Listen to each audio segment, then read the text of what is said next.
He traveled the country to raise awareness about men's health issues. Now he's here in the studio to get Houstonians to see their doctors. More on his important message coming up.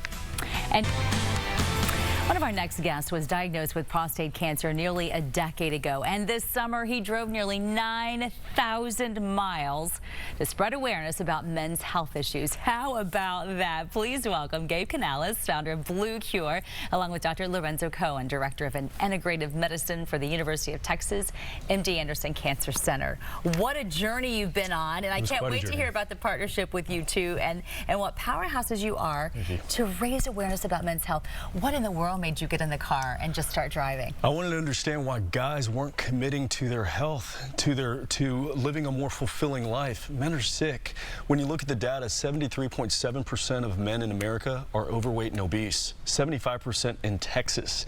And even though it's Prostate Cancer Awareness Month, my diagnosis was a fluke. In my age range, it's 1 out of 437 guys will get prostate cancer.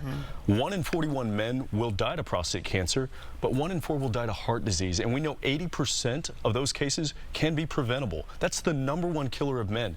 Number 2 is lung cancer, 77,000, and 90% of those could be prevented by not even smoking cigarettes. Number 3 is prostate cancer at 31,000. Number 4 is colorectal cancer at 27,000. The American Cancer Society says that 45% of those deaths are due to modifiable risk factors. So it is a message that I'm trying to encourage men, be proactive, get an annual checkup, and change your lifestyle habits for a higher quality of life. And this man right here, Dr. Lorenzo Cohen, has been such an inspiration for me. And that's the message I've tried to spread all around America, is you can do something to live a much more fulfilling life and to beat disease. In fact, one more point.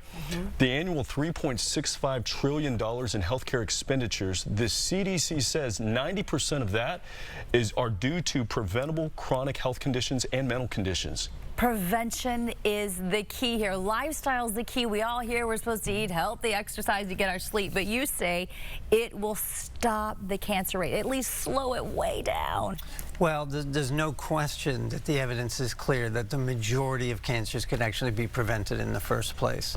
So, you know, for a cancer to form, you need an initial mutation, and then you need to create an environment in which this can grow and thrive. And eating an unhealthy diet, being chronically stressed, sleep deprived, exposed to environmental toxins, and not getting the appropriate love and support and nourishment in your life will activate all the factors that make our body hospitable to cancer. So the key, it's totally in our control, is to help reverse these factors. Okay, so you even wrote a book about it to help people, sort of a guideline of those 6 things that you can do. So we call them the mix of 6, and the key here is that there's so much we can do.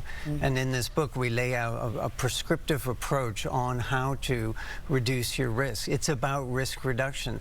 Some cancer is due to chance, albeit the minimum. Some is due to an inherited gene mutation that you would inherit from your parents. But the vast majority is up to us and things that we can control.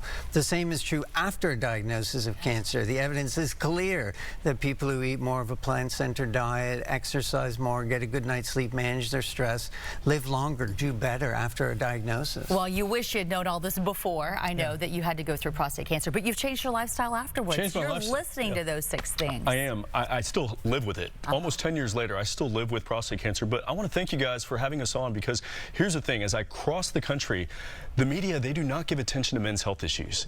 And men's health issues, the disparity, women deserve the media coverage they get, but the disparity is wide as far as the attention men receive by media for awareness months. And look, we've got medical and mental health issues that we have to confront. 79% of suicides committed are by men. Stress is a big part of all of our sickness, and men are suffering from depression, anxiety. We're not eating healthy. You know, we're dying premature deaths, and it doesn't have to be that way. There's so many things that we can do, but You know, hospitals and cancer centers across the country, if they put some more resources towards men's health issues in the community, in their marketing, if media put a little bit more attention on that, there's so many human interest stories, so many things that could be done to help move that needle. You are doing something else, so you've got a big event coming up. Let's quickly talk about that. September 28th, the Blue Cure Night Run. We're going to shine a light on all kinds of men's health issues to get men and encourage them to take action in their life. September 28th in downtown Houston, it's the Blue Cure Night Run and Zumba Party. We welcome everyone out there. It's a great family fun event. It sounds great. Thank you for being here. Keep spreading that important word. And the book Anti-Cancer Living. Anti-Cancer Living. It's a great book. Mix of 6, everybody. We got to change our lifestyles. 9:37 right now.